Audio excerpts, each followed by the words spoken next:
자, 요게 2019년 11월 고1 학평 때 나왔던 과학 지문 상변화 지문이라고 할게요. 지문 독해부터 할 텐데, 일단 맨 먼저 하는 거 있죠? 흐름부터 잡는 거. 1문단 자세히 읽어줘야 됩니다. 자, 지역 난방은 열 병합 발전소에서 전기 생산을 위해 사용된 열을 회수하여 인근 지역 난방에 활용하는 것이다. 지역 난방이 이런 거구나. 지역 난방에서는 회수된 열로 데워진 물을 배관을 통해 인근 지역으로 공급함으로써 열을 수송하는 방식을 주로 사용하는데, 근래에는 그러니까 열을 수송을 하는 것이 이런 지역 난방인데, 이 열 수송이 열이라는 게 알겠지만 이렇게 열을 보내면은 열이 중간에 빠져나간단 말이야. 뭔 말인지 알죠? 따뜻했던 것도 멀리 보낼수록 그게 식어버린다고. 그래서 그 열을 수송할 때 효율성을 높인다는 말인 것 같아요. 그 효율성을 높인다는 말이 뭐야? 열 손실을 적게 할수록 더 효율적인 거죠. 그래서 1문단이 무슨 말이냐면, 어, 지역 난방까지 별로 쓸 필요 없겠지? 열, 수송, 효율성을 제고하기 위해서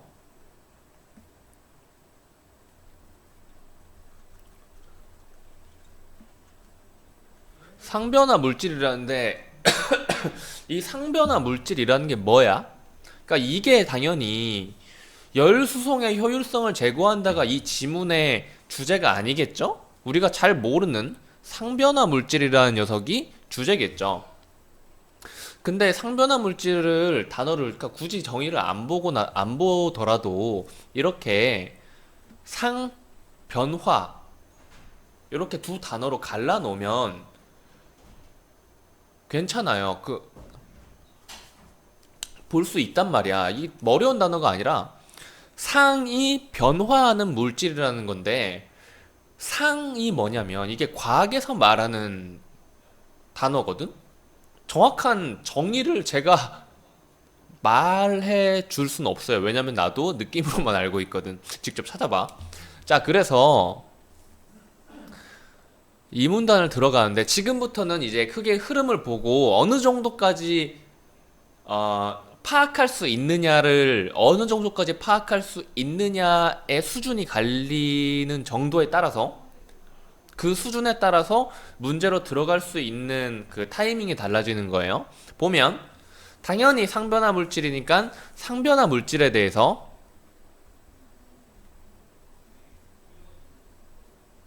이야기를 했으니까 상변화 물질이 뭔지에 대해서는 이 문단에서 일단 읽어줘야 돼. 여기 이 문단에서 뭔지에 대해서는 알아줘야지. 여기서 그대로 넘어가면 안 됩니다. 아무튼 간에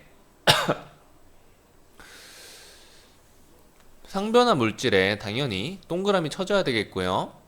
사실 동그라미 치면은 그 아래 설명은 크게 밑줄 그을 필요가 없는데, 정의가 된다면 정의 부분을 체크를 하려면은 여기까지는 밑줄을 쭉 그어 주셔야 돼요. 연습용으로는. 근데 우리 이미 책 한 권 끝냈잖아. 굳이 그럴 필요가 없죠. 동그라미 치고 그냥 읽어주시면 되겠죠. 그래서 저 같은 경우는 여기서 그냥 일단 넘어갈게요. 상변화 물질에 대한 설명을 해주는 문단이구나 라는 것을 이해를 했으니까 에 대한 설명인 거죠. 그리고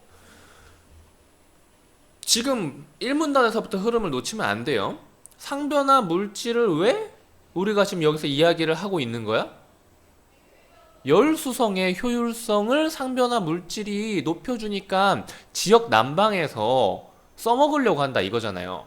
그렇다면 당연히 상변화 물질, 열 수송, 장점에 대한 이야기를 해줘야겠죠. 장점이 있어야 써먹을 거 아니야. 그런데 여기서 이제 장점을 다루는구나라고 했는데 조금 좀 애매한 이야기를 좀 하죠. 그리고 나서 보시면은 여기도 살짝 애매한 이야기를 하죠.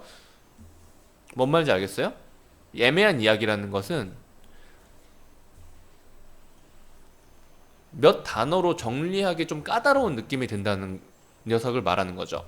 3에서 4까지. 3에서는 뭐 장점이라고 정리를 할 수 있지만 읽어보면은 마냥 장점만 이야기하고 있는 건 아니라 큰 뭔가 틀, 흐름 같은 걸 이야기를 하고 있어요.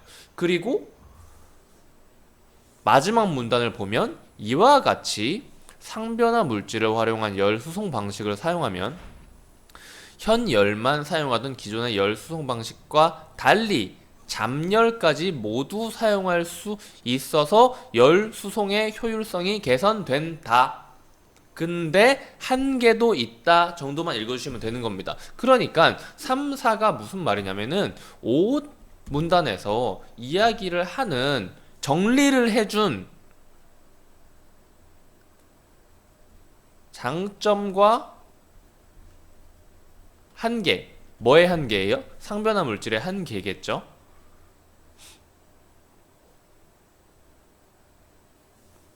그쵸. 상변화 물질 캡슐. 3에서 4는 뭐예요? 3에서 4문단 전체가 바로 이 장점에 대한 것을 여기서 요약한 장점을 길게 풀어 말해준 거죠. 그러니까 여기도 굳이 말하자면은 뭐 장점이라고 할 수도 있고 아니면 캡슐 이야기를 할 수도 있고요.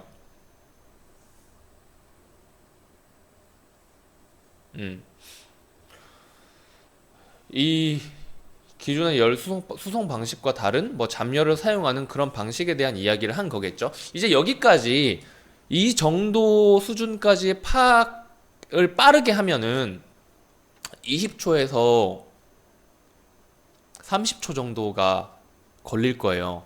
만약 이렇게 파악하는데 성공했으면. 그러면 여기에서는 문제로 넘어가셔도 됩니다. 그런데 그게 안 됐을 경우에는 좀 더 잘 읽어줘야겠죠. 여기서 뭐가 어려웠을까? 라고 생각을 좀 해봐야겠는데 제가 지금 이걸 자세히 읽어본 게 아니거든요. 살짝만 일시정지해가지고 읽고 올게요. 자, 일단 이 문단만 읽고 왔습니다. 이 문단에서 이야기를 하려는 게 뭐예요? 이 상변화 물질이란 상변화를 할 때 후반되는 잡열을 효율적으로 사용하기 위한 뭐 물질이다라고 하는데 여기서 그러면은 파악해야 되는 게 몇 가지가 있죠. 파란색으로 체크 좀 해볼게요. 상변화 그리고 잡열 이 녀석인데 이제 설명이 나와요. 상변화란 물질의 상태를 고체, 액체, 기체로 분류할 때라고 했는데 이 고체, 액체, 기체가 바로 하나의 상을 이야기하는 겁니다. 뭔지 알겠죠? 이게 상이에요. 고체도 상, 액체도 상, 기체도 상인 겁니다. 어떠한 상태를 말하는 거죠. 그리고 이 상의 변화란 고체에서 액체로, 액체에서 기체로, 기체에서 액체로, 액체에서 고체로, 고체에서 기체로, 기체에서 고체로 이런 식으로 변하는 것을 말하죠. 이게 바로 상변화인데 상변화는 온도나 압력 변화 등의 원인으로 인해 발생을 합니다. 그런데 이제 잡열이 남았죠. 잡열이 뭐냐? 변화에는 열이 수반돼요. 뭔 말인지 알지? 액체가 기체로 증발할 때 뭐 그런 거 배우지 않았나? 뭐 응고, 기화 뭐 그런 상태일 때 열을 뺏기고 열을 흡수하고 뭐 그런 것들이 있잖아요. 그런 이야기를 하고 있는 거예요. 그런데 이 변화에는 열이 수반이 되는데 상이 변화를 할 때 필요한 그 열, 이것을 잡열이라고 한대요. 그래서 비커에 일정량의 얼음을 넣고 가열하면은 얼음의 온도가 점점 영하에서 점점 올라가다가 0도씨에 도달하면서 물로 점차 바뀔 텐데 이 0도씨를 유지하는 상태에서 얼음이 물로 완전히 바뀐단 말이에요. 그런데 온도는 0도씨가 그대로인데 얼음인 상태에서 물로 천천히 바뀐 거야. 근데 상변화가 된 거잖아. 근데 온도는 여전히 0도네? 그럼 이때까지 가열한 열은 어디로 간 거지? 그것이 바로 잡열이라고 하는 겁니다. 바로 상변화에 사용된, 여기가 아니라 상변화에 사용된 열이 잡열이라는 것이죠. 이는 물질의 온도 변화로는 나타나지 않는, 왜냐면 0도에서 유지를 했잖아. 근데 상변화에는 열이 필요하다 그랬잖아. 물질의 온도 자체는 변하지 않지만 상이 변화를 했으니까 거기에 쓰인 열, 숨은 열이라는 뜻입니다. 그래서 여기도 나오네요. 물질이 고체에서 액체가 되거나 액체에서 기체가 될 때, 좀 더 가벼워질 때라고 생각을 해야 되나? 고체에서 바로 기체가 될 때, 가벼워질 때, 뭐 날아갈 때, 녹을 때, 이때는 잡열을 흡수하고 그 반대의 경우는 잡열을 방출한다고 하네요. 한편 비커를, 그러니까 얼음이 모두 녹아서 물이 된 후에는 당연히 다시 온도가 0도에서 1도, 2도, 3도 이렇게 올라가겠죠. 전부 물이 됐으니까. 이 얼음의 온도가 얼음 상태에서 0도까지 온도가 올라간 상태에서 봐봐. 얼음이 물이 되려면은 온도가 영하인 상태에서 올라가서, 여기가 0도시라고 칩시다. 영하인 상태에서 쭉 올라가서 0도씨까지 오른 상태에서 불을 계속 온도를 뜨겁게 해주면은 0도씨인 상태에서 슬금슬금 녹아가지고, 여기서 당연히 이 불은 지피고 있는 거죠. 녹아가지고 전부 다 물이 된다 이건데, 여기가 바로 잡열 구간인 거고, 그리고 이렇게 올라가는 요 구간이 바로 현열 구간인 거예요. 그렇다면은 물로 전부 바뀐 후에도 계속 가열을 시키면은 얘는 또 온도가 올라가겠죠. 이건 또 무슨 구간일 거예요? 현열 구간이겠죠. 잡열 구간, 현열 구간은 어디에서나 나올 수가 있게 되는 거겠죠. 그리고 나머지 3, 4문단도 살짝 읽고 올게요. 자, 나머지 문단도 잠깐 읽어봤는데, 그러니까 결국은 우리 맨 마지막 문단에서 봤잖아요. 현열과 잡열을 모두 사용한다 그랬잖아, 대필 때. 요 포인트만 요 포인트만 잘 잡아주시면 돼요. 잠 읽어볼게요. 보시면은 상변화 물질의 특징, 이게 근데 이건 알아야 된다. 봐봐, 이걸 알아야 된다. 고체, 액체, 기체가 될 때는 잡열을 흡수하고, 당연히 이거는 색깔이 있는 걸로 하죠. 반대로 기체에서 액체나 고체가 될 때는 잡열을 열을 방출한다 그랬죠. 그렇다면 생각을 해봐.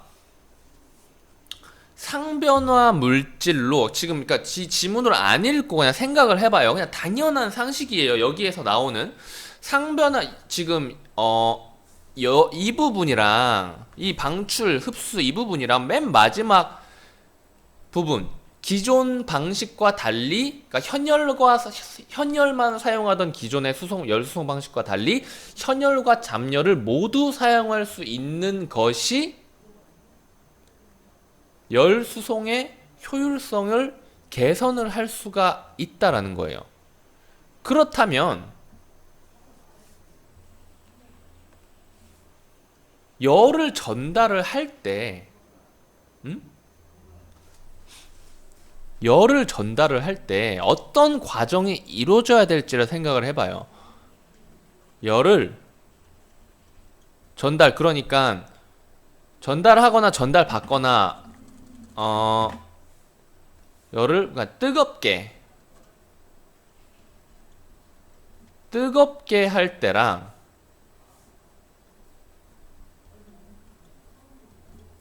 목표를 뜨겁게 만들려고 할 때랑 차갑게 만들려고 할 때 어떤 식으로 잡열을 활용해야 할까라는 생각을 한다면, 당연히 잡열을 목표를 뜨겁게 하기 위해서는 이 상변화 물질의 잡열을 추가적으로 방출을 해주면은 열을 추가적으로 공급을 해주는 거죠. 근데 목표물을 차갑게 하기 위해서는 더 차갑게 하기 위해서는 이 잡열을 흡수해줘야 목표물의 열을 더 흡수해 와가지고 얘는 더 차가워질 거 아니야. 그쵸? 이것만 이해했으면 되는 거예요. 이제 읽어볼게요.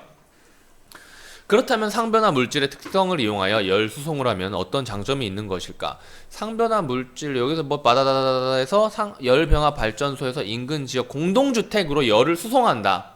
열을 뭐 물을 데펴준다 라는 지금 가정을 하고 있는 거예요. 열병합 발전소에서는 이제 천천히 읽어볼 거예요. 이대로 이야기를 하나하나.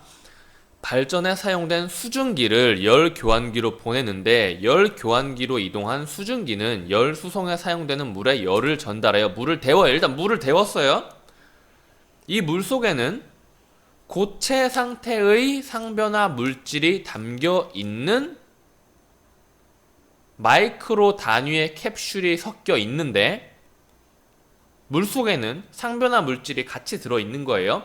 그런데 이 상변화 물질의 녹는 점은 물의 어는 점과 끓는 점 사이에 있기 때문에 물이 초록색으로 할게요.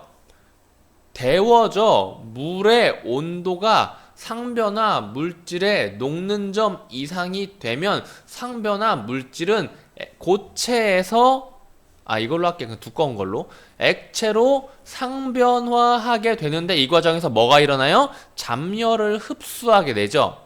그럼 상변화 물질은 잡열을 에너지를 더 가지고 있는 상태인 거예요. 그쵸? 에너지를 더 갖고 있는 상태인 거예요. 지금 그 가정주택으로 가기 전에 여기에서 얘는 이제 열 교환기에서 나와서 온수 공급관을 통해 인근 지역 공동주택 기계실의 열 교환기 공동주택으로 이동을 한대요. 이 과정에서 상변화 물질이 고체로 상변화하면 왜 안 돼요? 잡열을 방출해버리니까, 열을 방출해버리니까 이 방출하는 이 열을 어디에다 써야 되는 거야? 가정집에 도착할 때까지 가지고 있다가 가정집에 방출을 해줘야 되잖아. 그러니까 상변화 물질이 녹는 점 이상으로 유지가 돼야지 녹는 점 이하로 내려가면 다시 고체로 변하면서 잡열을 방출을 미리 해버리겠죠. 그럼 안 되는 거죠.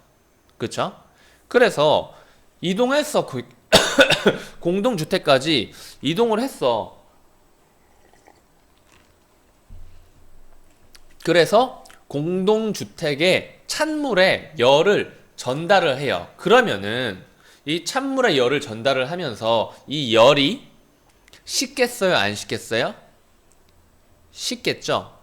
그런데 원래 있던 물이 전달을 하면서 원래 있던 물이 열을 전달을 해주면서 이 상변화 물질에 섞인 캡슐이 들어있는 물이라 그랬잖아요. 이 물의 온도가 식을 거란 말이야. 그렇다면 이 상변화 물질이 녹는 점 이하로 물 온도가 내려가면서 상변화 물질은 다시 액체에서 고체로 상변화를 하게 되겠죠. 그러는 와중에서 잡열을 방출하니까 이 물을 더 뜨겁게 공동주택의 물을 더 뜨겁게 데워줄 수 있는 거겠죠?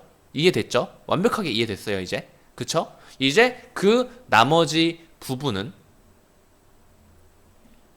그러니까 일반 물은 현열로 전달을 해준 거고 상변화 물질은 액체에서 고체로 돌아가면서 잡열을 전달해 준 거죠. 그래서 여기 부분은 이제 더 안 읽어도 되겠죠? 다 이해했죠? 이해했으면 여기까지 읽는 것도 이제 스스로 나머지 부분이 읽는데 무리 없을 겁니다. 지문은 여기까지 하고 좀 쉬었다가 문제를 좀 풀어보든지 할게요.